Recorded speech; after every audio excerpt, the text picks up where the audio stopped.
Hello, hello. Good evening, everyone. Good evening, ladies and gentlemen.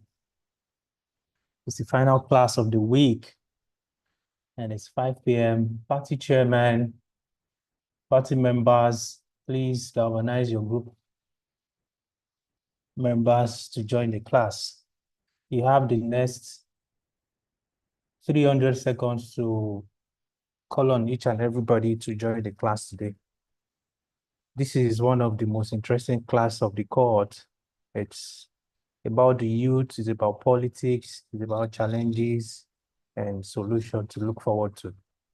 Please, you have the next 5 minutes to call on your party members to join the class. Thank you. See you in the next 5 minutes.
Yeah, once again, good evening, ladies and gentlemen.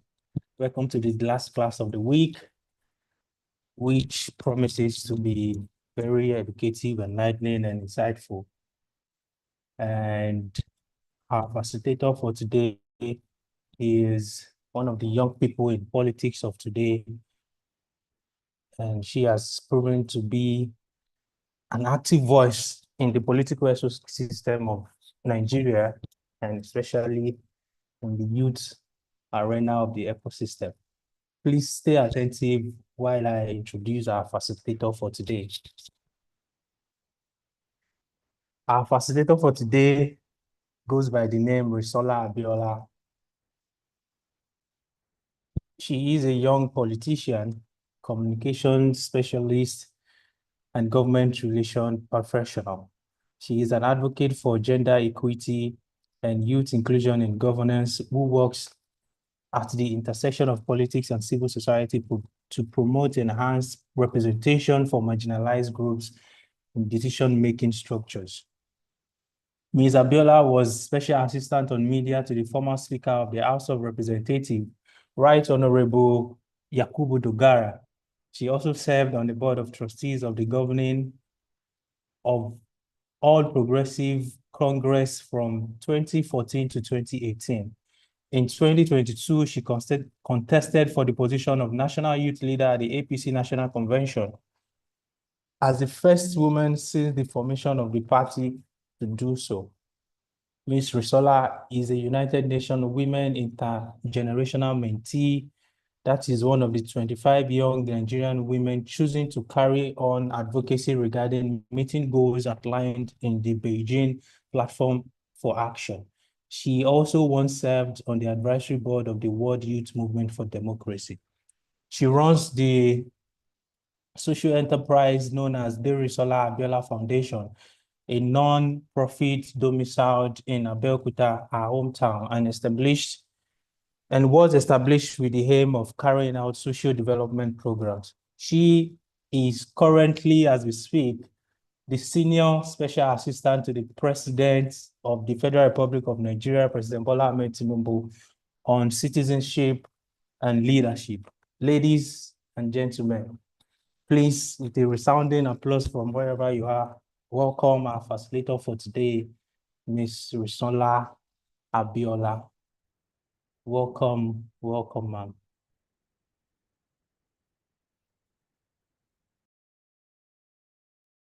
Thank you very much for having me. Good evening, everyone. Good evening. We can hear you loud and clear. Good evening. Great. It's good to be here.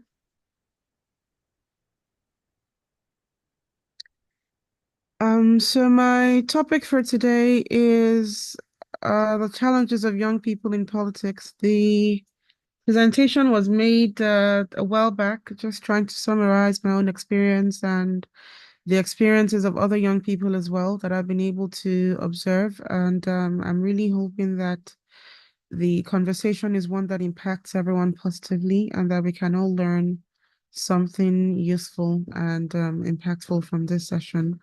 So I would like to ask the Electoral College team to please help project my presentation so that I can go through it.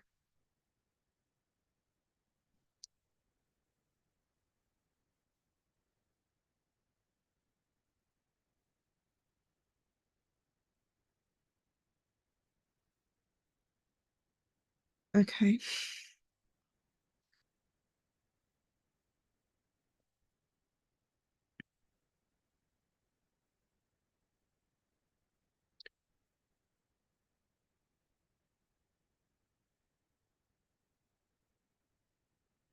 So I can't see it here. I don't know if others can see it. Yeah, we can see it. It's visible. Okay, so I cannot see it. It came up briefly and then I can no longer view it. Okay, I can see it now. So I'll just go through the slides first and then hopefully based on questions that come up or comments that are made, I'll be able to um then carry on with the rest of the conversation. So politics essentially, is focused on, who gets what, when, and how. That's ultimately the entire aim of political participation and political administration. It entails actions or activities concerned with achieving and using power in a country or society. And it's an organized process of coming to a peaceful resolution regarding how resources are harnessed and deployed, as well as how society itself is structured, run, and maintained. So when we talk about representation and inclusion are very key because to preserve the legitimacy of the political process among members of a society, it's key that the different constituent groups are adequately represented when it comes to decision-making structures. As young people, we want to see more young people in government. As women, we want to see more women. As Nigerians, we want to see more people who we believe better represent us as citizens. So youth inclusion, young people account for between 65 to 70% of Nigeria's population. And despite this, the level of representation, it has improved in recent times, especially since this presentation was drafted, but we still have, quite a number of challenges with getting young people into key positions of power. You might find, for instance, for those of us who are keen observers of the political process, you'll see if you look at the federal government, look at some people in the cabinet, the main Federal Executive Council, you look at others like me who hold advisory roles, you look at others who head agencies, who serve in one capacity or the other, who are young legislators, for instance, elected into the House of Reps, you will find that we've had an uptick in the number of young people occupying those positions. However, you go to certain states and you still find that a lot of young people are struggling to have, representation in adequate numbers. So there's progress that's been recorded so far, but I would say that the pace of that progress is not even.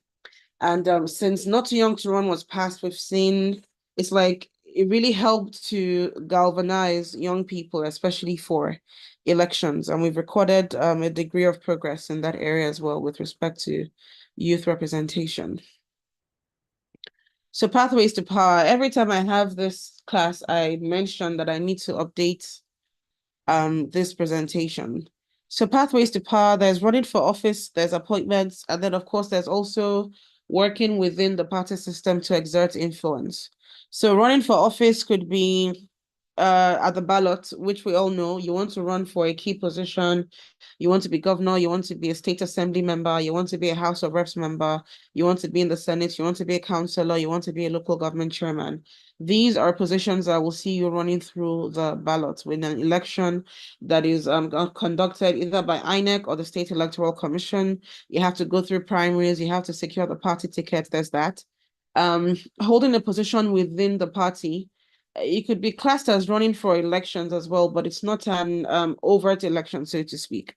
And when it comes to selecting or electing party leaders, it doesn't always follow that process. Sometimes it's done through consensus. So that's also one pathway that I have not specifically mentioned here on this slide. And then there's appointments. Appointed positions like the one that I occupy also enable people to contribute their quota to development. So it could be a position that has you in an advisory capacity, like the one that I currently occupy. It could be a position that gives you executive power, like those who are ministers or who head agencies. They have the executive power and are able to implement policies and, get things done on a much broader scale and from a much broader perspective. And then appointments also happen within the party system. Party officials usually also appoint advisors and aides who help them in executing their tasks and their duties. So appointments applies to both appointments made by officials within government, within public administration, and appointments made by leaders within the party system as well. And these are all ways in which we as young people can contribute to can influence decisions that are made in politics, essentially. And then another one, yet again, maybe not necessarily being an appointee or something, but there are ways that we can also organize on our own to be able to exert influence. And I'm hopeful that we'll discuss that as we proceed. So what are the major challenges faced by young Nigerians in politics? There's the issue of strategy. And when I say strategy, you'll find that a lot of people come in, oh, we're angry about this, we don't like this, we don't like that, so I'm going to join the system. But then you realize that it's one thing to join a party, it's another to be able to um organize and then be able to actually influence the decisions that are made within that party, and to be able to do the same when you go from just being a member of a party to being part of a party that actually has the government at whatever level. So it could be in a state, it could be in a constituency, it could be at the federal level, especially for someone like me, for instance, who joined the party at a time when we were in the opposition and now moving to being the government in being the party that formed government.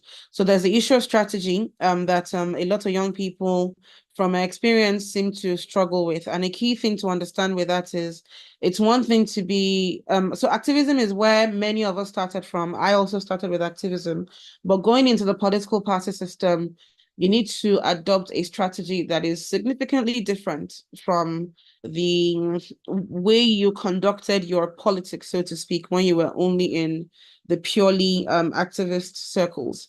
Then there's the issue of funding. For funding, I would always recommend networking. You need to build a very good network because that helps when it is time for you to mobilize resources.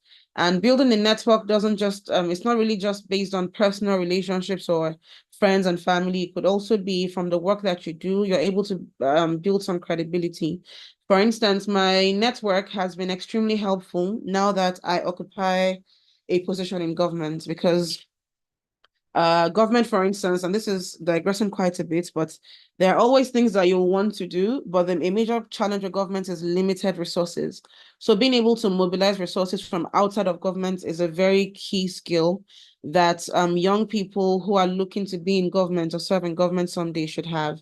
So building a network, helps with being able to do that. Development partners, international organizations, when you find people whose work aligns with what you're doing, they're able to support you. So there are many ways to surmount the funding challenge. It's something that we will experience as we go along in our political careers, but there are ways around it. And, we have to be creative and we also have to put in the work to be able to surmount this. And you also have to invest as well in yourself because it's not everything that you'll be able to get outside support for. So as a young person as well, participating at certain levels, it starts to get a bit expensive, but as always, only do what you can handle without putting any excessive pressure on yourself. So party systems and processes. There's the issue of internal, I'm sure we've all heard about internal party democracy. Um, so if we take the example of the leadership of political parties, I see that many of us, or even I think from what I'm looking at, all of us or most of us belong to political parties. So I'm sure we're quite familiar already with how party systems are run. If you want to constitute the leadership of a party, for instance, can you hear me? Yes. No, I said they're actually pseudo parties. We created them just Oh, I see. for Okay, simulation. fair enough. Okay. So I was going to say, yeah, sorry, I was saying that if you understand how parties are run, so for instance, take the APCs, the PDPs, or any party that has like a significant number of states, at least one governor. When it comes to say their congresses, they want to put party leadership together, it's usually different stakeholders that then decide this is who we want representing our interests in the national body of the party. This is who we want representing our interests in party organs at the state level. So usually how the party leadership is constituted at that point could seem rather exclusionary to young people or people generally who just want to aspire to these roles on their own.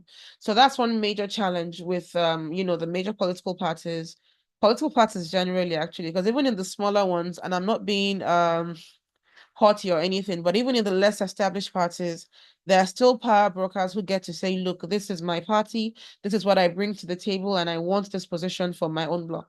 So usually that's how those arrangements are made and that's how those agreements are made. And you'll find that a lot of young people are not very content with that arrangement because it starts to look like this is not democratic, this is not democracy. And especially if you're coming from a background of activism, you're going to disagree and you're going to disagree very strongly. So again, we'll come back to that on how to handle that if you experience something like that in your journey. Then policy, lack of enabling policies. I mentioned Not Too Young to Run earlier, and it was through after the passage of Not Too Young to Run that the age of eligibility for running for office, House of Reps, House of Assembly, was brought down to 25. So we have that as an enabling law. But when it comes to policies on young people actually being able to emerge, there's still a lot of essentially there's really nothing that compels political parties to field young candidates. So a lot of it is still based on your strength as an individual. And that's why you will find that a lot of the time, the ones who emerge have very strong backers, which again ties into the point I made earlier about party systems. It is still, yes, it favors young people, but it is still, for you to be able to break through, you have to either have a lot of resources, or you're able to maybe go to a smaller party, channel those resources there, fight for that constituency and secure it, or you're young, but you also have a very good network within your party where you have all of these leaders supporting you and everybody rallies around you and they're like, no, this person has to do it. And then you're able to push through with that, at your primaries and secure the ticket.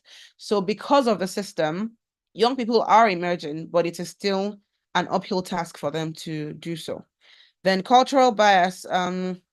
Some societies are very ageist, the same way you find societies that are very gender biased, that will say I don't think gender bias is the right term, but societies that are also quite would I say anti-women's leadership. So it's there's some things that are deeply ingrained into the culture of a community. So to them, they might not, if you're young and you're aiming for something, it might just be, no, you're too young for this.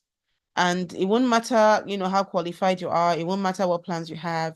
It won't matter how well you've managed your career. As far as they're concerned, you have to have attained a certain level of, experience or wisdom, because they assess that by age, to be able to occupy any position. So you might find that people are a bit not very enthusiastic about your ambition simply because you're young. So that's something that young people also have to deal with. Then there's the issue of violence. Unfortunately, so let me try and be optimistic. In many ways, actually, our politics generally is less violent than it used to be. If you think back to, say, around 99, when we just transitioned into politics, to now, things have improved quite a bit. But you still find that in some parts of the country, electoral violence is still a major challenge.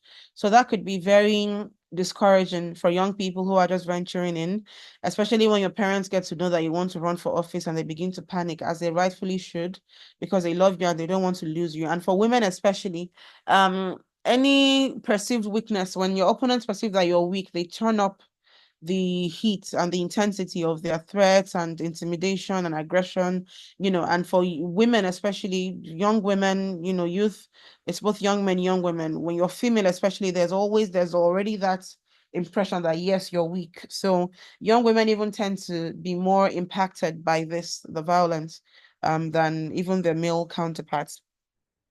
And then lack of access and mentorship. Mentorship has been very helpful in my journey. I'm very thankful to all those who have mentored me at one point or the other. But I understand as well that there are lots of young people who also wish that they could be mentored by more established politicians, and they don't really have that opportunity. So that as well is a challenge.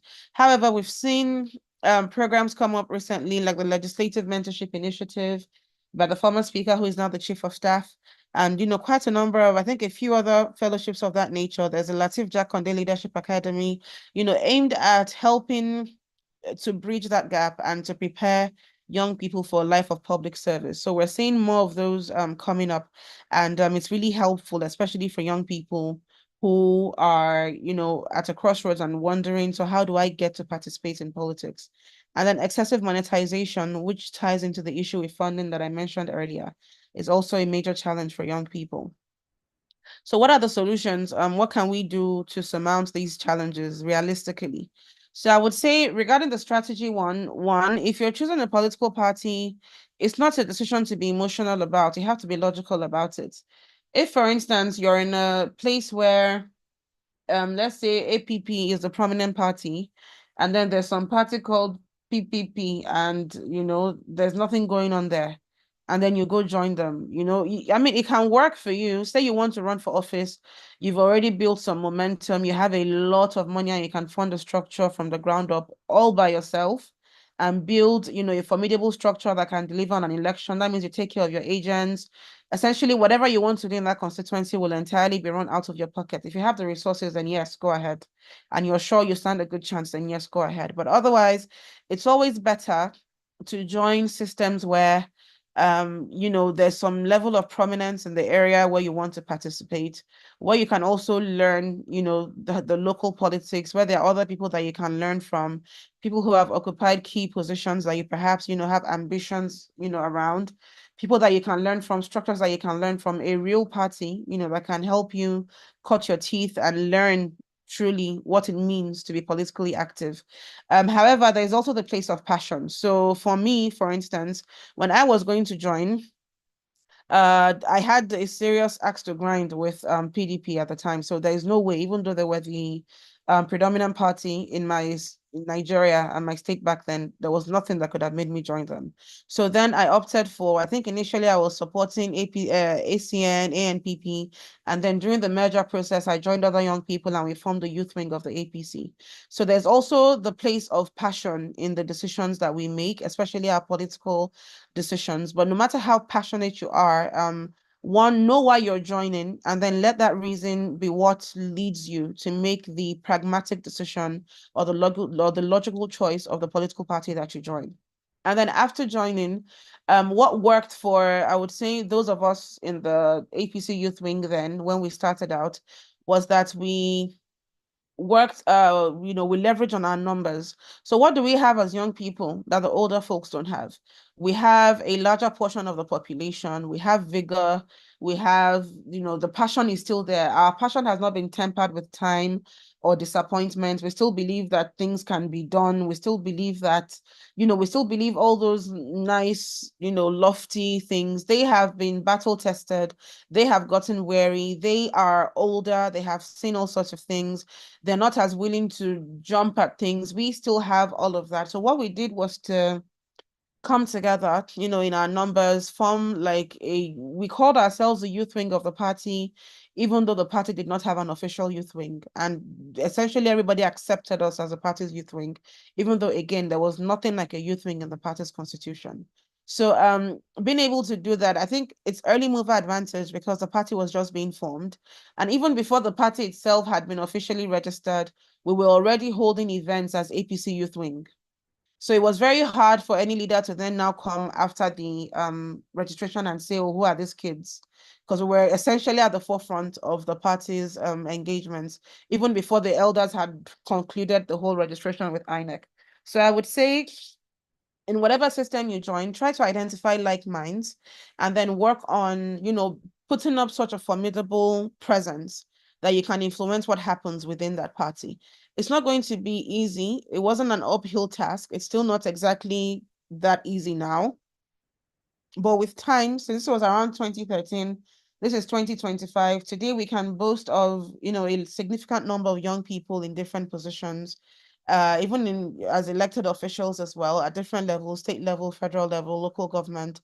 So I would say that just try and leverage on what you do have as a young person within the political system after you do join, and understand that there's power in numbers. You won't always agree with the people you decide to work with. You're not all going to agree forever. You're not all going to be friends forever. But in the moment when your interests align, work together towards, pursuing those interests and getting meaningful results. And I would also say we should also learn to do politics like the older folks. They don't necessarily like each other, but when they have common interests, they work together. And I think we also really, really need to learn to do that as young people. So, improve on your knowledge, your capacity building, strategic thinking. If you are educated, maybe maybe you just have maybe one degree just yet, work on self-improvement as well. Because one thing that also happens is you'll find a lot of people that work really hard, for a party, but when it comes, when, government has been formed, they want to appoint people, you say, oh, bring your CV, they don't respond because they actually don't have one. They don't have the educational qualifications and all of that. So don't let that be your story as a young person. Develop yourself as well. There's something people are quick to say, oh, technocrats are the ones that can manage government. You need to be a politician and also be a technocrat. So don't let anybody disqualify you on the basis of they don't have the qualifications that we are looking for. So please invest in yourself as well. Self-development is very key and it's very important for politics and public service. And then build your network. I mentioned that earlier with the issue of funding and fundraising. There was this, I think when we were going to sell nomination forms for presidential elections in the APC, and it was 100 million, and people were saying, oh, how did they expect aspirants to afford 100 million? Ideally, if you're at the point in your life where you think you want to run for president, the money for the form should not have to come out of your pocket. You should have built a network to the point that there are people who believe in you and know and believe that you're qualified and are willing to do the work to actually get that form for you. So, it's all part of networking. Crowdfunding as well is more of an external thing, but it's also something where I saw that during Buhari's campaign in 2015, there was a very strong crowdfunding component. People came together to support him because they believed in him. So what can you do? How can you stand yourself apart in a way that even though there is general apathy and animosity towards anybody that says, oh, I'm a politician, that will still make Nigerians come out to their numbers to say, I am giving you this because I believe in you. So you have to think about that and think of how you want to build your own brand, in that way. Then partnerships, consultations, advocacy, it ties into the early point I made earlier about working in large numbers and the strategy. If you work in large numbers, it's easier to influence the structures that you find yourselves in, because you can then you can consult, you can engage, you can make recommendations, you can make demands, in a way that the elders of the party will not necessarily feel threatened by. But there's power in numbers and you need to learn to forge partnerships. Lobbying as well is very important. It's how, maybe after you form government or you have somebody somewhere that you want to work with, approach them, tell them what you have to offer. And then even lobbying as well is not just for yourself too, it's also for young people within your party generally. What kind of positions are you looking at? I've been part of many lobby groups for young people in the APC at the regional level, at the national level. And, during a lot of those meetings, we weren't necessarily going to say, appoint me, but we're going to say, what, young people need to be represented in this office. So, it's very key to be able to do that too. Then law enforcement will tackle the issue of violence and other issues like excesses in electoral funding that put young people at a disadvantage. But that, again, is not within our own purview. That's left to law enforcement agencies to take care of. And then mentorship is key. So if you're unable to maybe access people like, for instance, the president, because, he also has mentored a lot of people. What I would advise is, try to aim for somebody that is a bit more accessible or a bit more attainable, and then have them mentor you as well. So it could be, maybe look at the state you're from. It could be your peer. Your mentor could be another young person who is within the system as well, or has served in one capacity or the other, and then you learn from them. And through their network as well, with time, they might even, introduce you to other people. Just make sure that whatever relationships you forge, you're learning from the people that you're working with, and that they are also willing to teach you. One thing I try to do, because I'm very passionate about young women's political inclusion. So from experience, we've had mentorship. There was a mentorship program that we designed that, we brought senior women politicians and then with members of the group, and then we attached them to mentors for a period of a couple months. But that didn't work because it was not organic. It's like when you take a person and attach them to somebody and say, oh, teach this person all you know. It was, I think UN Women supported us then, but it didn't work out because the relationship was not formed organically. What I have found that works for me when it comes to mentorship is that people that I forge relationships with, on my own, by myself, are the ones that I'm usually able to learn from. So I don't know how it works with other people, just talking from my own experience. I think structured ones that they do might work still. There's another one that I was part of that I didn't really get to learn so much from, because the person I was paired with was in a completely different field from, what I do. So it seemed like a mismatch to me. but I think the same program worked for other people. So I think depending on the approach that is taken, formal mentorship programs might work, but it could also just help for you to maybe volunteer somewhere and have, somebody that could put you through on a few things, or you just work with them and learn from them. I have a number of young people who volunteer in my office, and I'm aware that it's like a mentorship. It's like a mentor-mentee relationship for quite a number of them as well. So try and find someone as well that, might be willing to take you on, provided you have the time for it. So there's that. So I think now we'll leave it as the discussion. I'm seeing a couple of comments here, I think on what has been said so far. Oh, okay. Someone said they couldn't hear me clearly. Can everybody? Oh, I'm so sorry. I didn't see that. Yeah, Is the it person not clear? should check is our network. It's Okay, been then. audible since inception, so please Okay, check your so network. I'm reading this comment by Isa Abubakar Muhammad, who says youth, especially in the north, think that running for office is politics, and they don't consider factors like experience or capacity to manage the office. 35-year-old running for Senate, and he has never held any public or private office. So I would say that certainly experience is key, and we need to learn the ropes. But I would also say that you find a lot of people who are older than 35 also running for office, and you can't really point to much in terms of what they've done in the past. So I don't really think it's a youth problem per se. I think it's a problem with people generally thinking that public service is not something that requires so much preparation. If you look at countries like Singapore, the way they run their system, like before you ascend to the position where you're in charge of that country, you have to have proven, that you're prepared for it.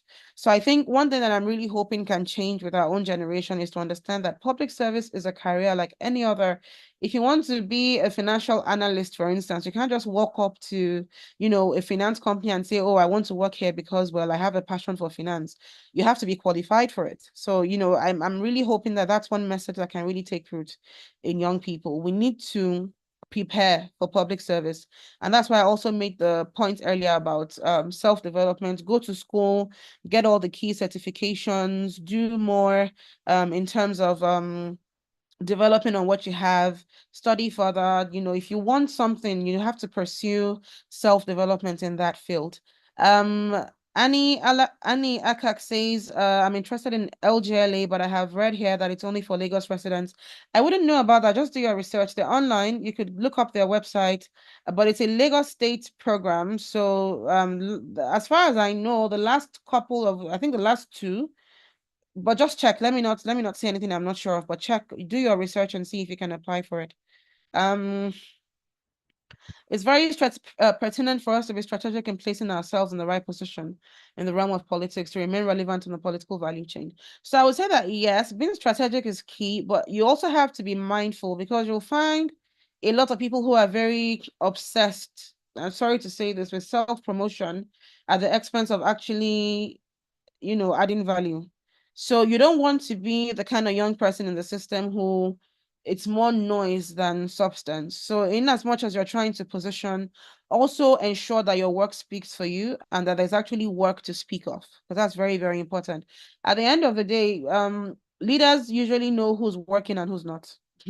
They see all these things. So just make sure that you're also, putting in the work really. And it's not just about positioning. There has to be value, there has to be substance, and then you have something meaningful to project. Sorry about your network issues, F Young. Okay, Annie. So let me see. Exactly. It's a public service is a career and we need to be prepared for it. So let me see. The Bridge Leadership Foundation. So I don't know how that works. I'm not familiar with that. So okay, I should explain more on cultural bias from Mohammed Lawal. So it depends on where you're from, really. I have a friend who's from the northern, somewhere in the northwest, and very lovely lady, highly educated, very well qualified. And then she tried to run for office. And the fact that she was female was the issue. Nobody really cared about much else. And she also didn't get support from a lot of people who ordinarily she believed would have supported her. Just because they figured, look, you're a woman, no matter how we know you're qualified, but we don't think you're going to get this ticket. And for that reason, they didn't support her. So you will also find in some places, like I know my place, for instance, we're very, our culture is big on wisdom coming with age and being elderly. But then you also find that there are young people who are able to surmount these challenges and still run for office and win. We have a lot of young legislators from the Southwest, for instance. They can still run for office and win. They still take up appointed positions and they do well. So it's simply understanding the peculiarities where you're from or where you will likely be running from, and then knowing, okay, based on how my people are, what can I do to get beyond this issue? So in places where, for instance, they might have a hard time electing women, do you aim for an appointive position? Do you get what I'm trying to say? If you're female. In places where maybe they don't like to support young people because they think, oh, youthful exuberance, you can then work on how you present yourself in such a way that you know the concerns they usually have about young people. So when you present yourself and when you talk to them, you present yourself in a way that they would not feel like, we said young people are like this, look at this person is like that. So it's just about understanding the community that you're from, understanding the cultural issues, understanding the social issues, and then, preparing for it. It doesn't mean that you're not going to be able to surmount it. It doesn't mean that once they say we don't support young people, that means you're never going to hold any official position as a young person. No, it just means being mindful of the issues at that level and making sure that you're not doing anything that confirms people's biases against young people or against women, as the case may be, although that might be a bit tougher. That's usually a bit harder. So again, also have like, so, and then I also made a point earlier about how sometimes you want to aim for a position, but because of the way your system works, you might not be able to aim for it because it's not as open as you think it is. In that kind of case, what do you do? These are things that I've also been impacted by. If, for instance, you want to run for office and then they come back and say, no, consensus, Lamalo, meaning the candidates are going to emerge through consensus. What that means is leaders are going to decide. You will lobby, you will do your best. If it doesn't come to you, how do you react? Many young people have gone on to occupy appointive positions as a result of aiming for elective positions and then not being supported by the powers that be within their party.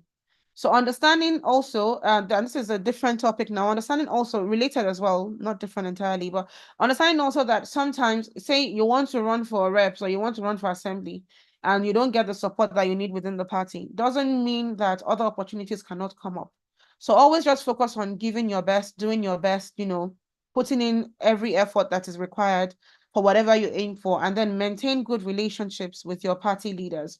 Now, this is not going to be the case in every political party system. Some parties might be open where they let you go, and even the ones where they do things like consensus sometimes, other positions, they just throw it open. So it all depends on the format that things will take when it all comes down to it. So just keep an open mind and always always remind yourself of why you joined politics to start with. There will be low times, there will be high times. Sometimes you'll get what you want, sometimes you won't.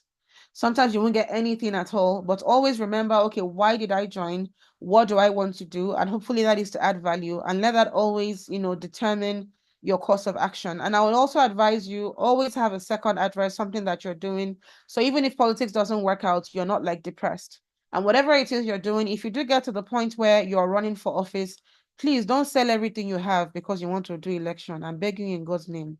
These are things that you need to remember as a young people. There's a lot of pressure as a young person. There's a lot of pressure in those kinds of moments, but always keep, try and be logical, no matter how much, how emotional you're being in that moment. I think, what age is a youth? So it depends. If you look at the African Youth Charter, it's 18 to 35. I support 18 to 35 as well. Currently, the National Youth Policy says 18 to 29, but it's been reviewed. I don't think 18 to 29 is very ideal for the Nigerian setting. I prefer the 18 to 35, and that's essentially what most people work with anyway. But then if you leave it to general people and even young people themselves, people who are around 40 still make a case for 40, and then they say no, it should be at 40 because they feel left out of opportunities that are directed at young people, and then you end it at 35. But left to me, it's 18 to 35.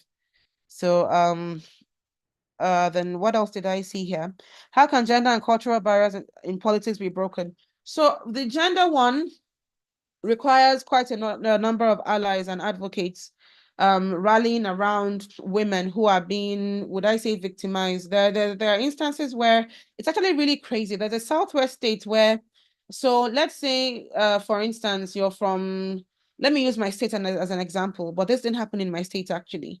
So one person is from one local government. Say, okay, now I'm from Abeokuta North. Now imagine I marry a man from Ijebu North, and then I want to run in my local government, and somebody tells me, no, you can't run here anymore because you've married from another local government. So if you want to run for office, go and run in your husband's local government. And I'm like, how can I run in my husband's local government? I'm not from there. And the husband's local government are like, no, you're not our daughter, you're our wife. You are not from here. You only married us. Women have issues like that, even within their own state, even when they marry in their own state. So in this particular instance, when it happened and the woman complained bitterly, it was the first lady at the time that stood up for her. And I think she was aiming for local government chairman or so. So these are the kind of things that women actually deal with in running for office. And I, as young people and young women, because I see quite a number of ladies here, these are, things that we should be mindful of. So whatever it is that that we're doing as young people in your networking, it's also very key that you try to identify key allies that you might need, to speak up for you when the time comes and it feels as though you're being discriminated against because of your gender. So it will take a lot of work. We're still at it. We're all trying. It's better in some places than others. In some areas, it's easier to get an appointed post as a woman. In some places, if you run for office, if you have the strength, the financial capacity, it won't really be an issue. So it all just depends on where you're from. Don't always believe that, oh, because I'm a woman or because I'm young, they are going to discriminate against me. That's not the reality everywhere. But what I would advise the women especially to do is, one thing I hear leaders often complain about is sometimes that women expect inclusion or being given posts simply because they're women and that they're not really putting in the work that is required at the grassroots level, especially. So just make sure you're doing everything you should as a young person, as a woman, cross your T's, dot your I's, do your due diligence with political participation. So that's very, very key as well. So even when the time comes, eventually youth or gender would be a bonus consideration for you. It would not be the only reason why you say, oh, consider me. So it would be like a bonus, in addition to all the work that you do, you're also female or you're also young, and then we think you have earned this position. So please always, always do your best. So what other question have I seen here? So I think that is it. Yes, it's very key that young people are involved in party positions too. That's very important, as Issa has rightly noted.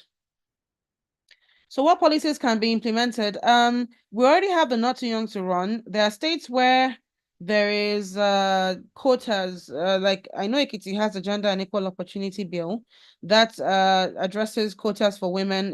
Kwara State has there's a quota representation for women in Kwara State as well. But it's one thing not all the states have this. We are still pushing at the federal level. There's a high court ruling saying 35% affirmative action for women as well in federal appointments. But there's always the issue of policy, there's the issue of implementation. And then trying to get policies that cut across is also very key. I would say we're largely still at the point where the level of representation for young people and for women depends on the disposition of the person who is actually at the helm of affairs, basically. So that is one thing as well to consider. But I think most of the policy interventions that we require are actually supposed to be implemented at the party level. Because when the party itself has, policies that protect equitable representation for young people, for women, I believe that it will reflect in how government is set up, because the party is the model that gives birth to government. It is through the party that candidates emerge.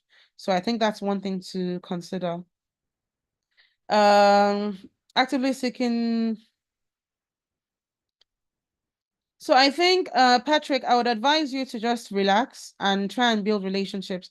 Because honestly, if you write somebody and say, be my mentor, you don't, me, as small as I am in quotes, I run from mentorship requests because I know it's not easy. So just relax. The right person will come along. It will be somebody that you have a relationship with because it's easier like that. You know, in my experience, I think it's easier like that than in just as opposed to just approaching somebody out of the blue that you don't really know. But then different things work for different people. If you have a chance, I would say don't get tired. It's like when people say they're searching for jobs, people will come online and share their testimonies about how they applied for thousands of jobs before they finally got their dream job. So I would just say don't give up, but at the same time, you know, don't pressure yourself about it. Then what else do I see here? So, based on my experience, this is asked by Ijoma. What strategies do I think can be used to ensure inclusive and diverse representation of young people in grassroots politics? See, it's up to us. So it's up to us. You just have to join a party, you know, prove your mettle, you know, show that you have value. There's somebody in my ward now. He's the treasurer of my ward. He's like my PA back home, and essentially that slot also was given to me, not to sound immodest, but I'm kind of like, um I don't want to say leader, but I'm kind of like a party stakeholder, a party person in my ward. So when they were setting up like the party leadership, I got a slot and then I recommended him. He's a young man. So it also helps that, you know, forging relationships. I mean, I don't live at home, but he does. So, you know, when you forge relationships and you network, it's also important that you're identifying with key leaders within the system there, because you know they will put you through. They are the ones who will guide you based on the experience that they have. But the first thing that we have to do is to join the process and to be seen. We have to show workings, basically. They can't call you from outside to come and be part of something if you're not already part of it. And then we have to be more active. Don't we need to stop living off politics like something that people like us don't do. You're not too, in fact, the fact that you're here is a good sign. You know, we're not too posh, we're not too smart, we're not too academically inclined to do grassroots politics. So that the zeal has to be there, and we have to join the system and add value as well. Where do we place religious bias? Religious bias is also key. So there are places where, so I can't really, to be honest, I can't really relate to religious bias because of where I am from. Religion is not really a factor in our politics to the best of my knowledge. I know we always try to ensure if we have Muslim governor, then Christian deputy, if we have Christian governor, Muslim deputy, but like religion is not something that is such an issue in our politics, and I'm from Ogun State, by the way. But there are some areas I've heard people say if you're, you know, of a particular religion, you can't run here, you can't run for office here, you can't win, you can't do this, you can't do that. Again, it all boils down to knowing the terrain in your place and then, you know, aiming for what you think is attainable. And I also don't think that we should let the things we hear determine, you know, strictly what we do. Do your one thing, we call it konlekun, where I'm from. It means to knock on a door. If you have an ambition, you go out and you consult. So politics is local. At the end of the day, the things that we think matter may not really, you know, influence the outcomes. Do your consultations and then make your decision on what you want to aim for. What advice would I give to people who, okay, so if mentors are not willing to mentor them, I did mention earlier that I was in a program as well. We organized one. And I think the first one, the mentors didn't, many of them didn't have time for the mentees. The second one that I participated directly in, the mentor I was given wasn't really in my own field. So I would just say be patient and keep trying until you find someone that you think is better suited to you. Some people are more approachable than others, but you also need to understand that a lot of us have also had funny experiences with people who come up to meet them and say, oh, mentor me. So that's another reason why sometimes, you know, the response might not be so positive. So just be patient and maybe try to approach others that you think, you know, might be willing to give you a listening ear. I think I might have to start a program at this rate and have maybe like a general mentorship program for young people who want to, who are interested in politics, and then bring other young politicians on board.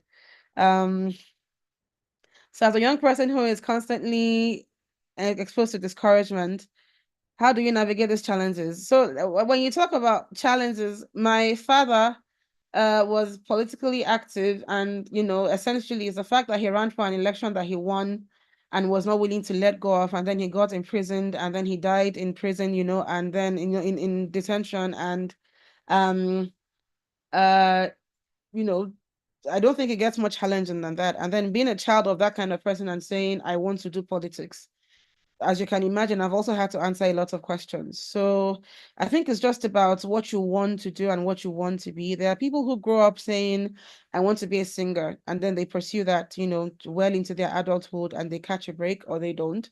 There are people who grow up being passionate about banking. You could see maybe a Fola Adeola on the TV, a Tony Elumelu, and you decide this is what I want to do in my life, and then they work towards it. So sometimes for some of us, politics, public administration, political involvement is also something that we've always wanted, for as long as we can remember. So I think it's just for you to know what you want and focus on it and give it your all, and pray a lot too, because you have to be very prayerful. So I personally, I'm not so given to public opinion that I would let what people have to say, sway me. I just believe if you want to do something, then prepare yourself for it and give it everything you've got.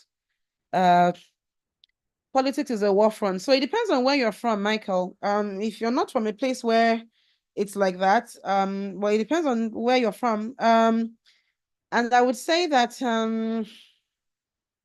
local government chairman that was killed. Wow, that's serious.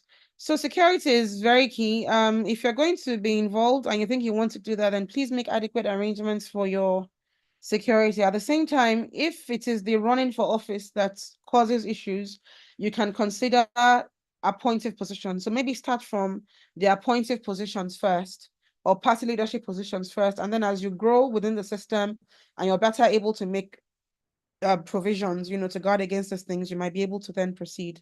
I'm sorry about that. That's actually very serious. Then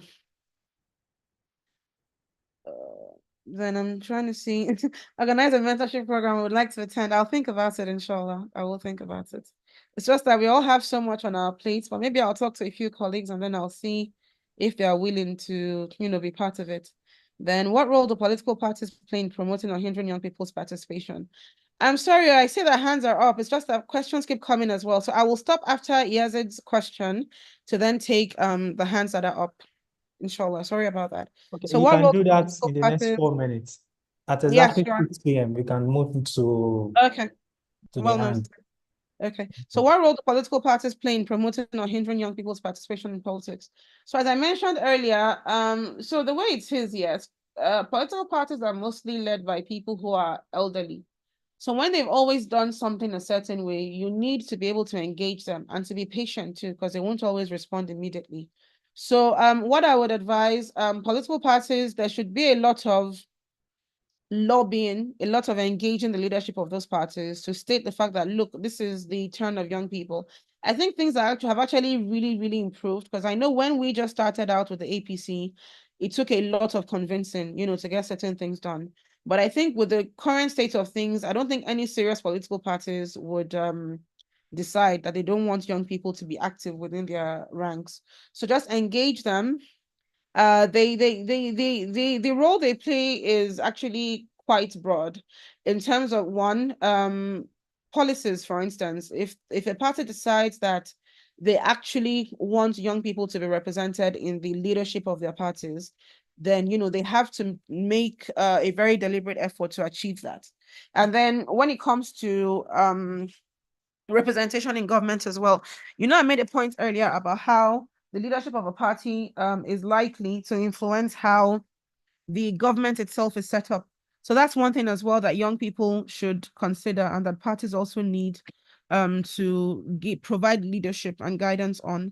So we actually do need to see policies within our political parties that support young people. Like in my party, I think they waived they gave discounts actually on nomination form to young people below a certain age. And while that is, it's a start, I personally don't think that directly translates to increased representation, because even if you buy a form for cheaper, you're not going to spend less on your primaries because you're young. You still have to play like everybody else. So we need to see actionable policies that can actually translate to increased representation for young people at the ballot. And also political parties, can also make it so that those who emerge, from their respective platforms also do more in terms of appointing young people to significant, positions of consequence within their respective administrations. So I think we can take the raised hands now. I have to go soon. So I think I'll maybe spend another 10 minutes, hopefully, before I take my leave. So I think we can take them. Rinsola, thanks so much. It's Kunle. Pleasure, Hi. as usual. Yeah, so I'm here, so probably I'll try to attempt to continue when you're done. Okay, great. Thank you so much for taking so much of your time, Rinsola. It means a lot. Thank you. Yeah, Juliet, please make it quick. Thank you. Kindly unmute, Juliet. Hello, good evening, everybody. Good Good evening. evening. I just want to say thank you for everything she has said. I think it's all encapsulating. She really did well. I wanted to initially ask some questions, which she has also been able to handle in the course of our presentation. And that question was on issue of age, because if you look at it, I now want to make a general comment. If you look at the ages, UNSCR said 18 to 29. Yes. The Nigerian policy said 18 to 29. Other policies you see is speaking to 18 to 35. The concern there is, at what point, what actually is the age for participation and the age limit within our context? I think we need to establish that and be serious with it. Because why I'm saying it is that oftentimes you see a young person who is very active, doing a lot of things, obeying the internal policies. In fact, doing all the person is or ought to do within the space. Then when the person shows interest, the dynamics within the party would suppress the person's interest, to tell the person either to wait or you have not done much. So for me, I think that beyond all of these things that we have reeled out, what poses the greater challenge is the party internal dynamic, which the party decides anyway. I also think that what we need to do is to begin to speak directly to some of these issues. One, the issue of age. Can there be a harmonized age for this participation? Or the policies we have, can we begin to implement what is in the policy? Another thing, can the party on its own develop and say, this is our threshold or benchmark for participation for young persons? Then this is the quota we should be giving to them.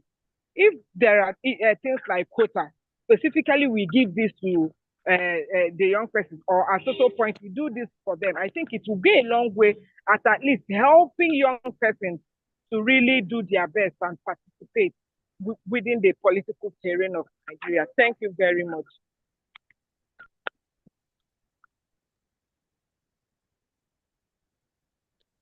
So on the need to harmonize, these policies essentially are not really ours. There's the UN standard, there's the African Youth Charter, the Nigerian Youth Policy is the local one, and that currently says 18 to 29, but it's also currently being reviewed. So it's unlikely that all of them will tally, but ultimately we just have to work with what ours currently says, for official engagements.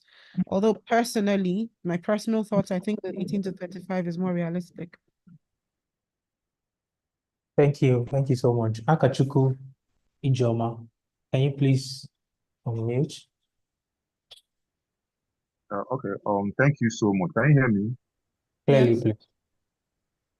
Okay. Thank you, ma, for the profound section. So I am very well interested on this concept of empowerment and inclusion of young people, because I've also been able to suffer it also, like, on my own end. So based on your experience, ma, how can we be able to address this particular issue of the political parties being able to marginalize and then suppress the youth, the young people? If I'm even taking up even the internal party leadership position, like it is a very, very like endemic problem. So how how how best can we be able to to have like a lasting solution on this one? So as I mentioned earlier, I think it's very important that we just understand the system within the different parties that we occupy. If, for instance, look at how party leadership emerges usually, and then lobby at the level where it matters. If maybe it's the different stakeholders at the state level that decide, okay, this is who we want to represent us at this position, in the federal leadership of the party, let your engagement start from the points where those decisions are made. So, being able to influence a system and influence outcomes within it, the very first thing that you need to do is to understand that system and, then understand how to navigate it. It is not ideal. It is not ideal in the sense that ideally anybody should be able to say, look, I want to run for this. But I think while we advocate for the ideal to be the norm, we also have to understand how the status quo currently works and then see how we can use that to our advantage in the time being, even though we're not entirely happy, with the structure of it. So there's and then again, it ties into being pragmatic as young people. If this is how it is done, how can we play this so that we're not left out anymore? So I think the answer to that question would depend on the system that you're in and then how well you know it. You need to understand how it works for you to understand how you can walk through it. Thank you. How many more do you want us to take? So I think I could take 3 more before leaving. Should we take all the questions at the time or we do one after the other? I might not be able to keep track now. I don't have, Okay. I think one after the other, but if anyone knows that question has already been answered, it would be helpful. Please, members, kindly oblige with position, please. There should be no repeated questions. Sylvester, can you kindly unmute?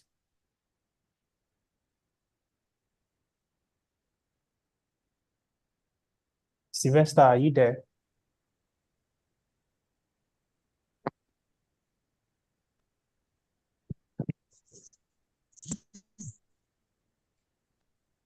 Hello. Yes, I can hear you. Okay, my name is Maxwell. I just want to ask, how do you separate mentorship and godfatherism in local politics? Because you mentioned some of the challenges and proffered solutions, and one of the solutions is mentorship, getting somebody who's up there, the radar, and learning under their tutelage. But we understand that most people in governance, they tend to use some of their allies to propagate what we term as bad governance. So if you are a youth who is willing to join and cause a change, how do you stay faithful to yourself and your people and separate this mentorship from godfatherism? Thank you. Okay, so this question always comes up, and I'm surprised it took this long for somebody to ask. So, godfatherism essentially is like mentorship on steroids. That's how I describe it. And I think again, it all boils down to the issue of understanding how the systems work. When I mentioned to the previous person, when he asked about party positions, and I said, look, understand how your parties work and then know who you need to engage, the leaders you need to talk to at the different levels to determine, or to influence the representation of the group that you represent at the higher levels. Some people would still term that godfatherism, even though it's really just a very pragmatic approach to securing representation within the framework that currently exists. So I would say again that it depends on the system that you work in. So the way I see things, right, there is no career path where we do not require guidance from those who have walked the path before us, whether it's in banking, whether it's in academia, whether it's in fashion design. Like there will always be older people, OGs, like we call them, who have more experience, who have a wider network, who have access to rooms that we don't, who can put in a word for us when we're not even aware of things. So what I would advise you is this, right? In choosing the people who you approach to mentor you, or the people who you approach to teach you, or to, teach you the ropes and put you through, identify people whose value systems align with yours. So when Yeah. you make sure that the value systems align, it eliminates the risk of being told to do something that you're not comfortable with or that you don't believe in.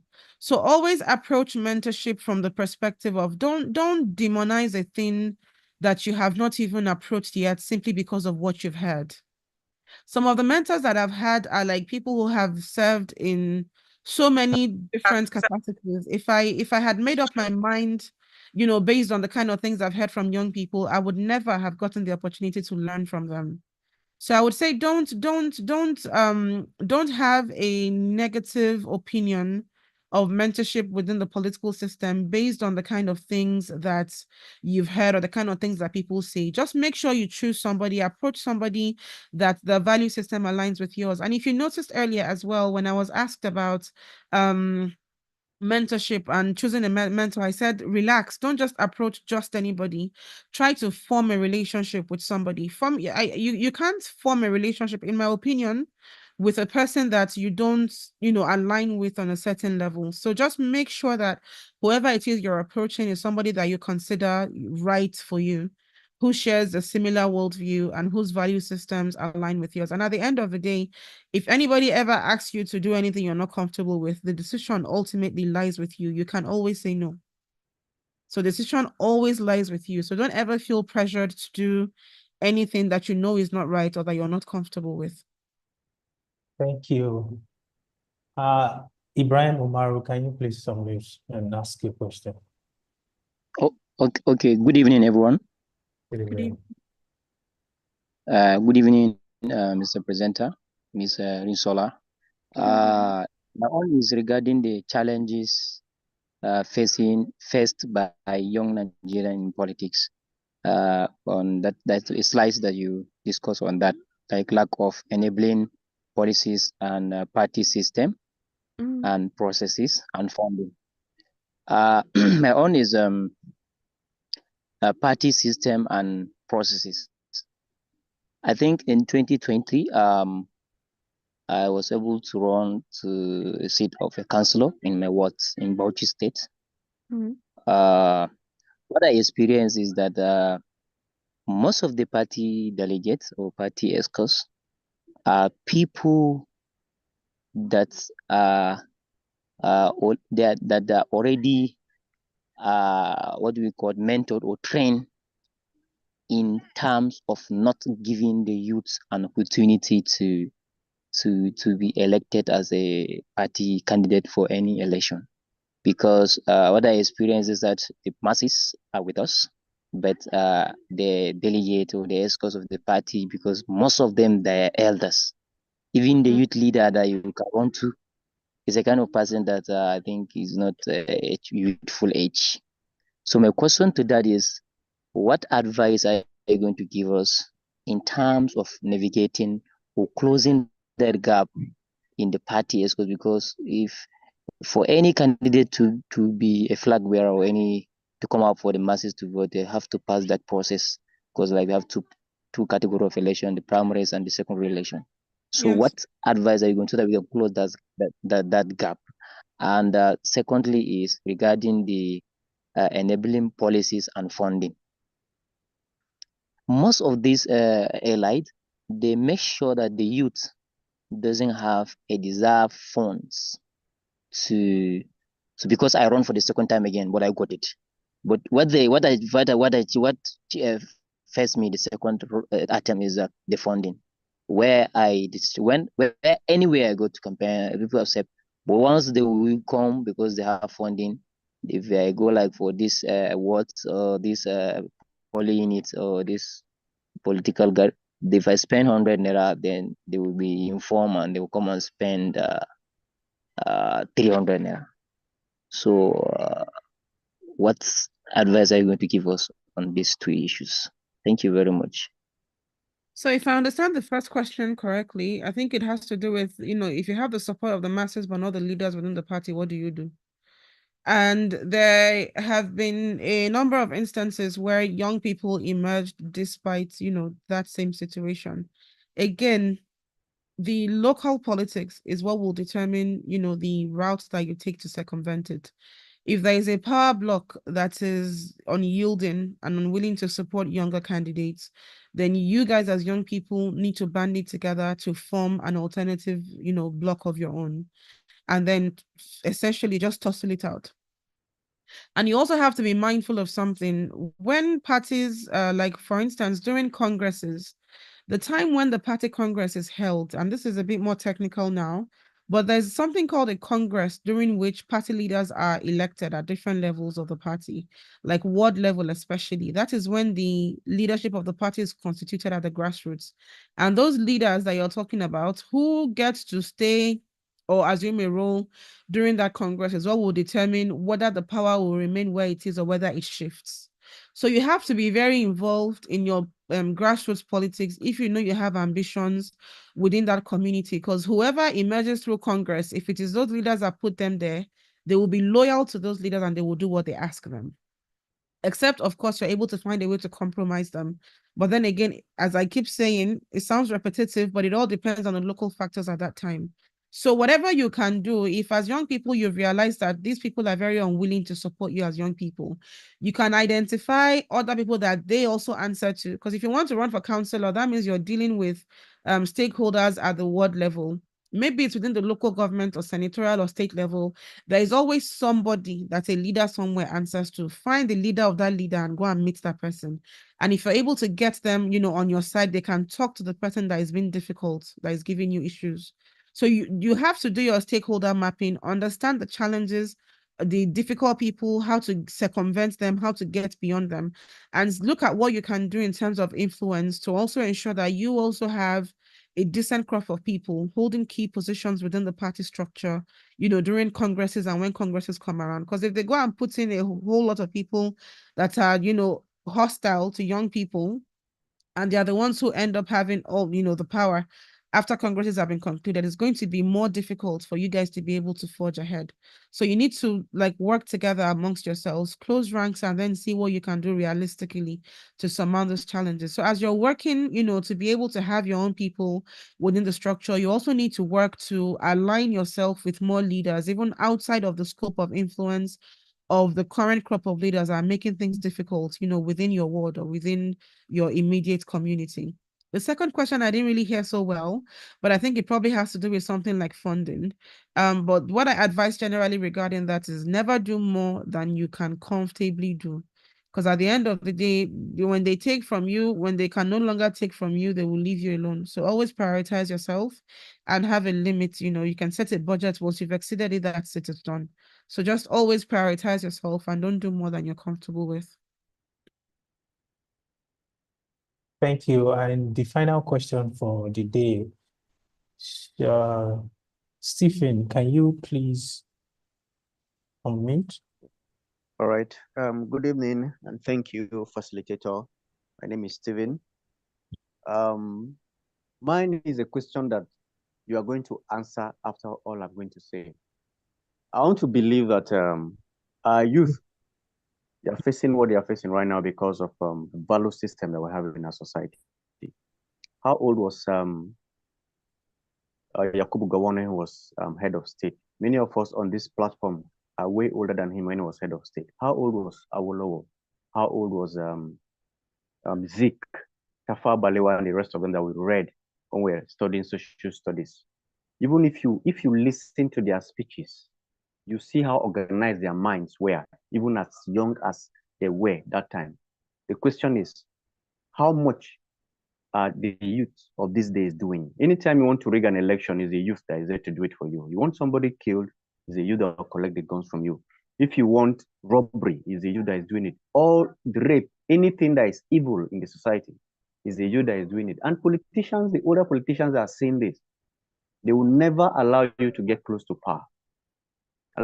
Like I used to tell my friends, if you are doing this for this man, and it is time to get married to his daughter, he will not give you his daughter to marry because he knows who you are. So I think the question is, how did we get here? If we can retrace our steps, maybe our youth to get back to where those ones of old that we read about, that we saw on TV, where you need to listen to the speeches by Tafa Balewa or Azikiwe and Awolowo. When I was listening to them, I was growing goose pimples because these people, they were young, but look at how arranged their minds were. Look at how organized what they are saying were. So I think something has happened to us and we need to retrace our steps and see how we can fix things so that we can get to where we want to go. If not, I'm telling you, it's going to be difficult because the politicians are seeing what the youth are doing. They know whom they are paying to do something. They will never allow you to get close to power. That's just my take. But how did we get to this place? You need to answer that question. Thank you.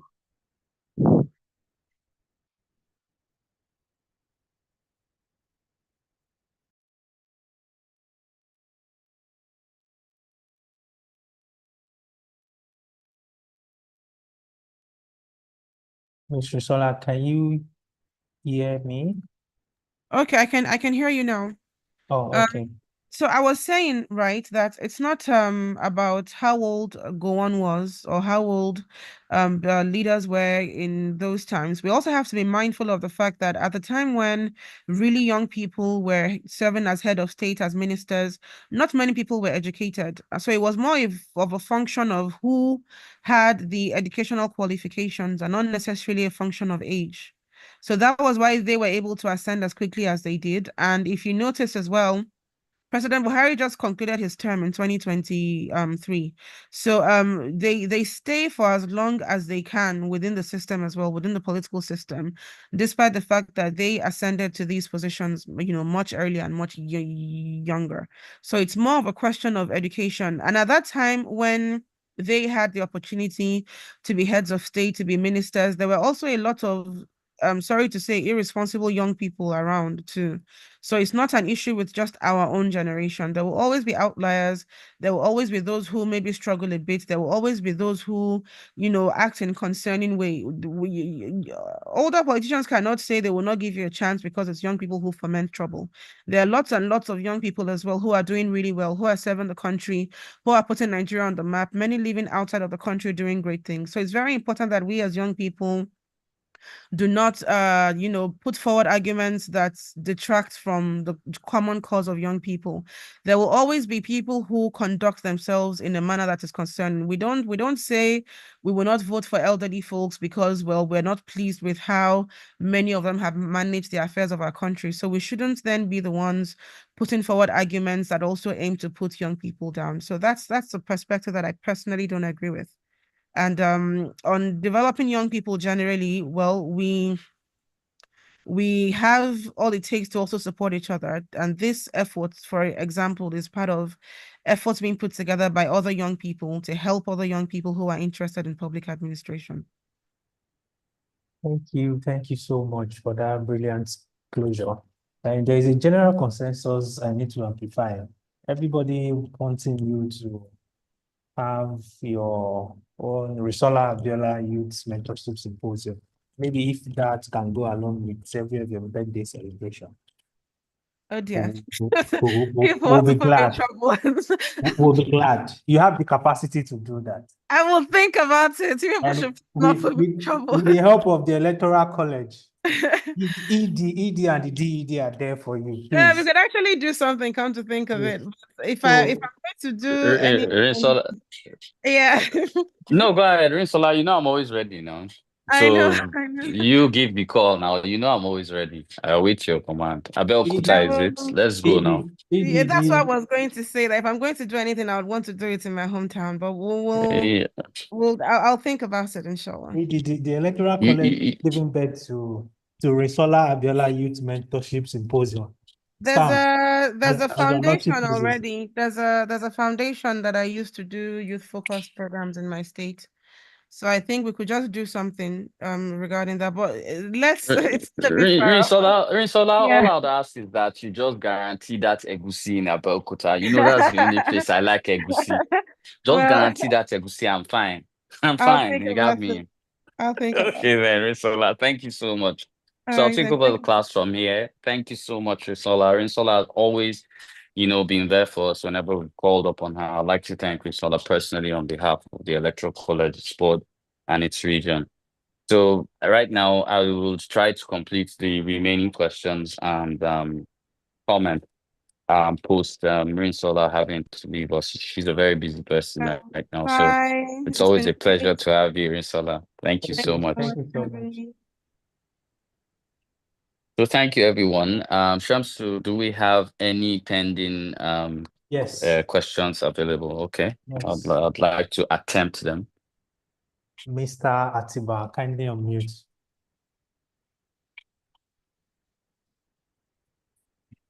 Atiba, are you there?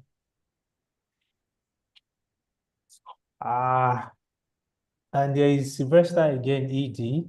He had a question earlier. Can we give him the second chance?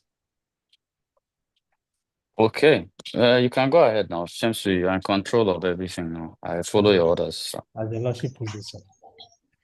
Yes, Sylvester Okay, is about. thank you very much, Edie. My phone was hanging the first time I wanted to ask my question. Go ahead. All right.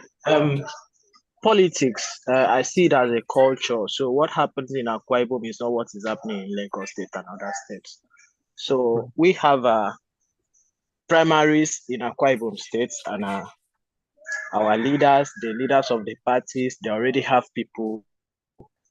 They had already written names on papers. They know who they want to put in one or two offices. So going to buy a form or even vying for any position, it's like you're wasting your time. Now, how are we going to grow as young people if our leaders at the party level continue with this? And how are we going to break into it? Yes, sir. Inobong, do you want me to give you an honest answer? Or you want me to give you just something that's honest answer? Okay, first and foremost, honest one. Very honest. Okay, this is a class that when you started, you were about 1,000, right? Right now, I don't think we've hit more than 160 in classes. In my recent checks, we've not reached 160. What does that tell you? Yeah. What does that tell you? Lack of interest. Yeah, lack of interest, but also what is critically key is poor tenacity. Now, I'm going to add this all up, and I want you to stay because I want us to have a conversation. So, Inobong, who makes up the party? Who makes up the party? Those leaders, right? Yes. Right?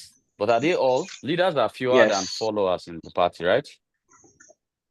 Now I'm going to ask a critical question. There are fewer than followers in the party. Yes, so I'm going to ask a critical question. If the youth wanted it so bad, we already know that their population is over 65% of Nigeria's population, right? If they wanted it so bad, why has there not been a massive influx of youth into political parties? Because all they'll have to do, even if they don't give them something during an election year, once the Congress comes up, they will pick their own candidates to be state chairman, to be state deputy leader, state vice chairman, to be state organizing secretary, to be state whatever. And then they will be the ones to conduct these primaries, giving themselves the power. Do you believe they have the power to achieve that or not? So I asked a very practical question. No, given and what I'm is giving obtainable I'm by giving you a practical answer. You're just not wanting before to the understand election that time that's the answer. comes. Before the election time comes. Yes, These people already have the names of people they want to put in But positions. listen. I said, do you want me to give you an honest answer? And you said yes. So why are you banking your entire hopes, considering you are young, on one particular election year? A plan for a position is never one election year when they've announced forms are out. A plan, and I think the class should understand this. Anybody that when they say it's get your time to point. sell, anybody that they say when it's time to sell forms, then you want to demand youth position, you are not ready. I'm sorry, but you're not ready. You have to have a plan. I get your Okay, point. who are we getting into? So you are concentrating on a particular election year. I'm looking at the big picture. So in Akwa Ibom now, if you people want to do something and say, okay, let's have a younger gubernatorial candidate in 2031, the time to start is now. Influx people into political party systems, influx people into different things. You'll be able to have a younger local government chairman, a younger House of Rep, a younger gubernatorial candidate, because you have already filled in the party positions. There'll be a Congress before 2027. There will also be Congress before 2031. The mistakes you make in 2027, you will use 2020, the mistakes you make in, let's say, 2026, you will repair them in, say, 2029 or 2030. Do you understand? And you have the game right. Why do you want, and this is a perspective that I think is wrong in politics. Why do you want that when they declare for forms, let me tell you one secret about politics. If you're planning to run in 2027, it's already too late. I'm the one telling you that. Because the people that have planned, and some of them are young, please do not think whether it's young or old. It's not a young or old thing. It's a political tenure thing. They've already planned from 2015 to run in 2027. They use 2023 to monitor, strengthening. So you can't come when they are selling free forms in 2025 or 2026 and then jump into the matter and say you want to scatter ground. You will not scatter any ground. So to answer your question, Baf, it is a long-term plan. It is not we should take it from them. These leaders have been there since. If you're going to remove any foundation from a house, it takes time. You don't just come and say, I want to take it from them. They are not giving us. Nobody gives anybody power. Everybody wrestles for it. So I hope I've been able to explain it extensively on. Thank you very much. Thank you very much. In your bong, and I'd love to see you in political party. Thank you, Edie. In your bong, wait, let me ask you a critical question. Which party are you in? Right, sir. Which party are you in your bong? We're gonna PDP. PDP. No, I'm not for electoral college. I know say for Akwa Ibom na PDP. You know they anywhere. I talk the other one, the electoral college. Which party? Abga. Did you bring yourself out for opposition when they were running? When they were bringing out, did you contest the position? I contested, right? Okay, now I'm going to say something. Thank you very much, Inio Bonk. And I'm going to say this. If you could not bring yourself out in electoral college, forget bringing yourself out in a real party. You know that what I'm saying is true. Yeah, I get your point. No, but you brought yourself out. So I'm not talking to you. I'm just speaking generally for everybody. So thank you very much. Let's go quickly over the questions so that I'll finish the class early. Thank you. Thank you, Eddie. All right, thank you. Atiba, are you here now? Atiba. Adeyemi Adekunle, kindly unmute. Thank you very much, Edie, and the moderator. Thank you. Thank you. My question goes thus, due to the nature of my... Hello? Hello? Adekunle, could you speak a little louder? Yes, I said due to the nature of my job. Yes, sir. We are not allowed to join any political party, but my relationship with politicians as a whole were like when you notice you are a vibrant person, they try, and they know you have a force. They try to subject you to a kind of I don't know how I can call it. They try to suppress you, because most of my relationship with them, I realize there are some vibrant youth that you see that these are vibrant, and when it comes to elective posts, they try to tell you you need to go, and even though you've been with them for like years, but they always have this how would I call it? This candidate of theirs, though they might not be written, but you know that they have them, and they will say you are not loyal to the party, even though they were using you. But when it comes to elective, they say you are not loyal. And it's kind of discouraging to people like us who are really interested in joining politics, but because of the nature of my job, I can't do it. How do we go about it, sir? Now, I'm not a sir. I've not been knighted by the King of England.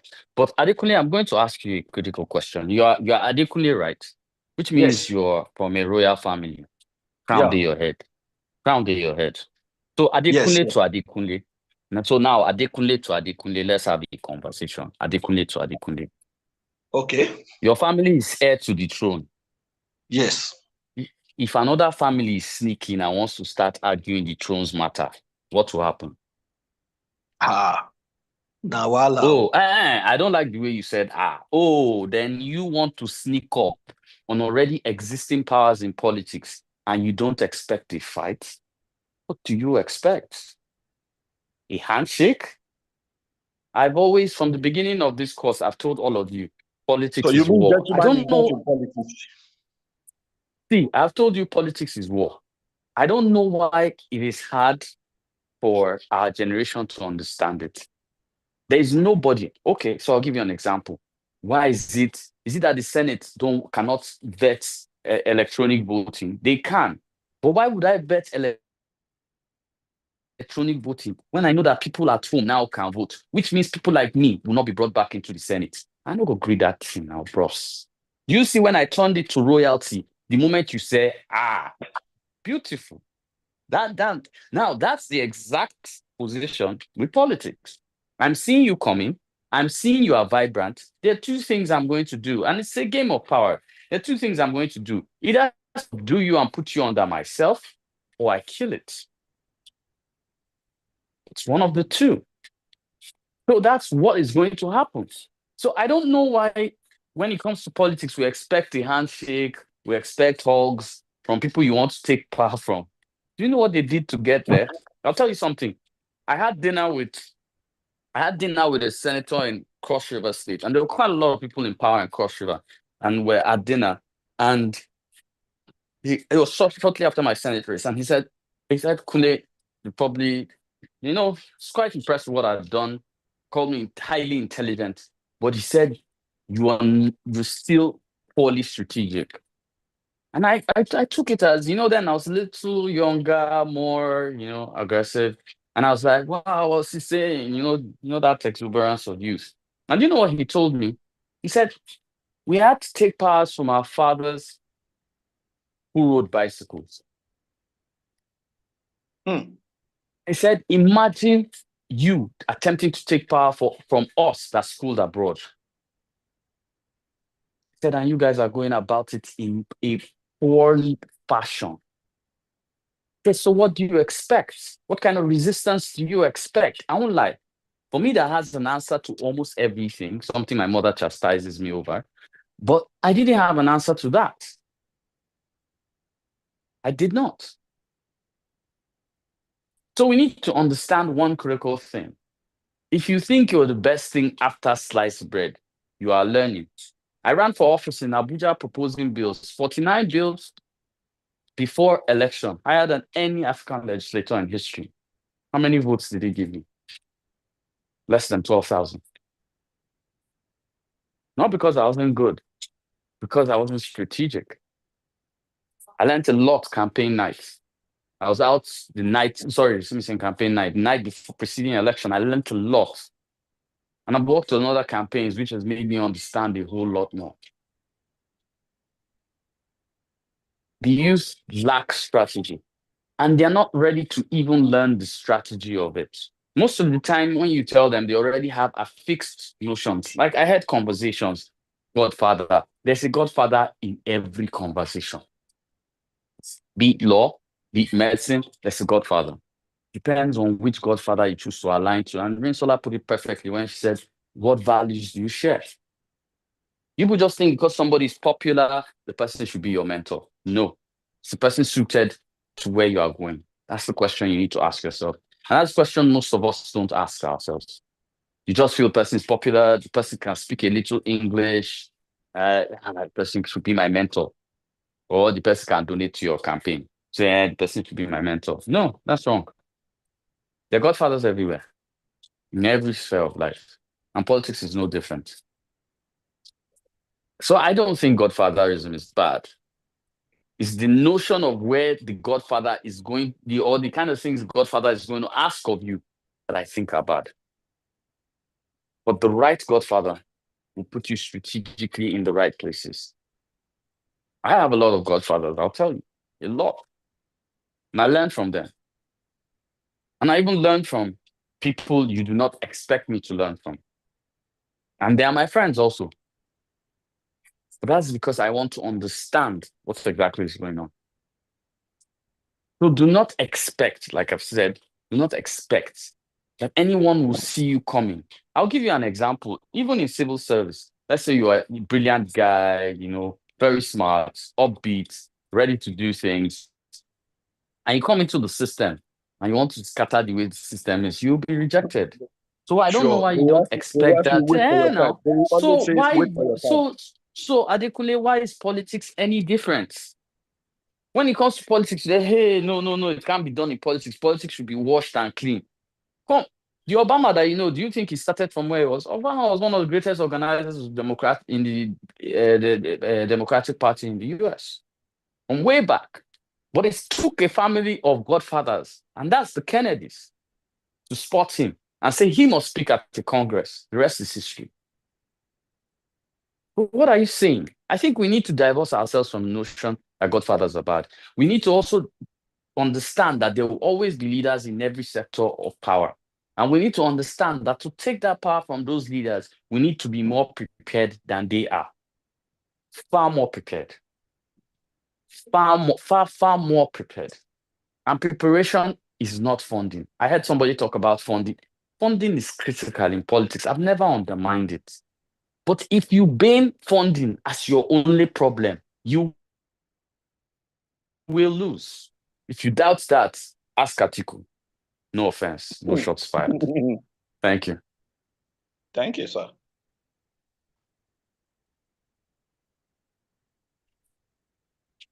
Patrick Akpochi, can you unmute? I think you are the last person in line. Patrick. Okay. Good evening. Thank you so much. Good evening, ED. Good evening. All right. My question is a practical one. I'm from Benue State and I'm Idoma by tribe. From the minority ethnic group and You're on a long team. Okay, As you said, you're in Doma, Benue State. I've already told you you're on a long team. I know the politics of Benue. Okay, that's true. Over the years in Benue, we have not been able to produce a governor, though I'm not looking at that. But my question is, how do you, as a person who is from a minority, maybe not tribe now or anything now, but maybe like you are from a minority and politics is majority, how do you break through this and then navigate your way and then get what you want? First, Patrick, I think you need to divorce yourself from the notion that you're not looking at that. You already mentioned governor. It's somewhere behind your brain. Don't code. Do you understand? Don't code. We dey see those kind of things. We know. Just come out with your full chest. And I don't think it's a bad thing because you should dream. But here's the conversation. Have you sat down to analytically look at why you are being beaten by the thieves constantly? If I'm right, and I know that I might miss it by a few percentages because while I've done anything in Benue, but if I'm right, Benue has a non-indigenous voting population of close to 33%. Wow.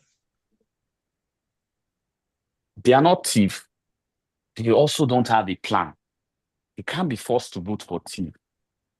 If you Hmm. can ensure that you can rally your people as a rallying point, T, as usual, thinking that the governorship is their birthright, will bring out 4 candidates, splitting the rest of the so-called, let's say they are 40-something%, and then Idoma and other tribes are between, about 30% left.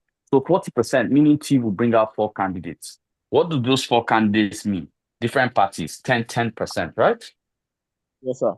Guess what? You have 33% to play with minus your people. You Hmm. can talk to the Igbos, you can talk to the Hausas, you can talk to the Akwa Ibom, you can talk to the Efik, you can talk to the Asaba people, the Urobos, the Shekiris. You can talk to all of them and you can galvanize them under one banner. All you will need is the money to fight the war, and you have delivered governor straight. Hmm. People pay me for these things that all of you are hearing now. People pay me for it. And people are here collecting it for free. I feel the reason why Idoma people have been held down is because they want to do it the same way and achieve a different result. How now? Hmm. How? You'll tell you need Boko. You don't need Boko. Take everywhere else. Within Boko, how many people achieve even? Let's be honest. Within Makodi, how many people achieve? That's to minus the number of cross riverians that are almost half of Bandekia. True or false? Yes, very true. Why are you not seeking those cross riverians votes? Why are you not their man?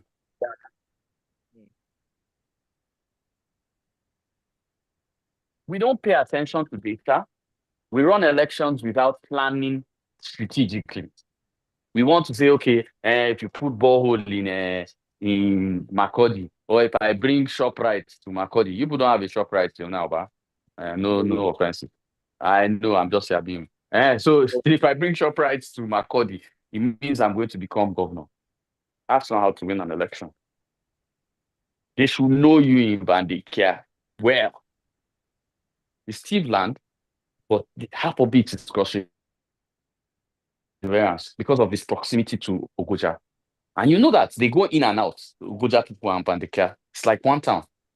You know that. Oh, you thought I didn't know your state well, but you thought I didn't know your state well. Okay, let's go on to that conversation. Anyway, so you should be able to play that kind of card. And if you looked at the numbers, it is possible. So all you need are the election numbers, how they operate. I'll tell you one of the biggest gifts I think I've seen, seeing the entire INEC PVC register. It opened my eyes to a lot of things. You can do things that are not. You can't say, okay, candidate A from Boko is doing XYZ. You two go and do XYZ. No. Have you courted the Benue in diaspora? Have you? You've not courted them. Have you courted the Benue living in Kogi? Let me teach you something about politics. You might think courting people in diaspora is useless. They don't vote. Those are the real godfathers. And I'll tell you why. And this is effective with any state. And this is what it is. The people in diaspora are the continuous godfathers because they are the ones, sickness, and then they drop money. They go school, and then they drop money. They marry, and then they drop money. Anything. Christmas, if they come, and then be the big boys. True or false? Hello? Are you there? True, Abby? Why haven't you courted them? There are people who follow you. You caught one of them, 5 or 6 people that he's paying for will become your men or women. And the role continues. So we should stop looking at politics and expecting, this is what, let's say, Tinubu did. This is what Atiku did. This is what Peter Obi did. So I'll do it. Are you then? No. You formulate your own plan strategically to your own local content, which allows you navigate and pass within your process. Thank you, sir. Thank you very much. Thank you, ED. I want to believe in the absence of no further questions, we have to call it a day and prepare for the coming week. Thank you so much, ED, and the entire Thank you team. very much. I think Lisa has to say something here. Okay. Lisa has already posted it in the group. I was just your campaign is next week for governor. Okay, let me hand over to my madam at the top. Thank you. No, Edie. You meant my oga at the top. I've been following the conversation. Very interesting. Thank you so much, Edie. Thank you, everyone, for attending classes this weekend. So your election timetables have been posted. Your campaigns are on Tuesday, debates Wednesday, and then your elections on Thursday. So let's take note of that. Wait, Lisa, Yes. can we state that we would like to see a campaign? Let me tell you what I want to see, and I hope chairmen are here. Let me tell you what I want to see. You guys have heard the way I discuss politics. It's not jumping into groups. Let me see how you guys are going to do it. I'd like to see one party is not participating, right? One party is disqualified. Who is that? PDP? Labour. No, Labour. Labour, what was their offense again? They didn't produce I can't remember. They didn't produce a candidate. Yes. Nigeria will hail the people that want to take power. Small virtual simulation of taking power. They have absconded. Anyway, I'd like to see how you guys navigate this. I'd like to see things, ingenious ways. Let me tell you, if you think in Nigeria, and I keep saying this, if you think in Nigeria there's no strategy to politics, then that means you don't even know what's going on. You are so far away from the game that you can't see. I can't wait to have a class in psychology of politics. I really cannot wait. I even moved the class because I don't know how else to explain these things to you guys. You cannot sit on a throne you've not dreamt of. But anyway, someone is asking about the recordings of the class. Isn't the class aware that every class is recorded to YouTube? Just go to YouTube of the Electoral College page. It's all there now. You can always listen to it. The classes are there. You can even go into other cohorts. All cohorts from the Electoral College are there. YouTube, they are all recorded there. Just go to the YouTube of the Electoral College. They're all there now. Recordings of the class. I don't think we should be discussing all those things. Now, these things are supposed to be normal. So, Lisa, you can close the class. As the guest lecturer, I have dropped the mic. Thank you, everyone. Thank you so much, Edie. Thank you, everyone. See you on Tuesday for your campaigns and then Wednesday at the debates. Thank you, everyone. Good night.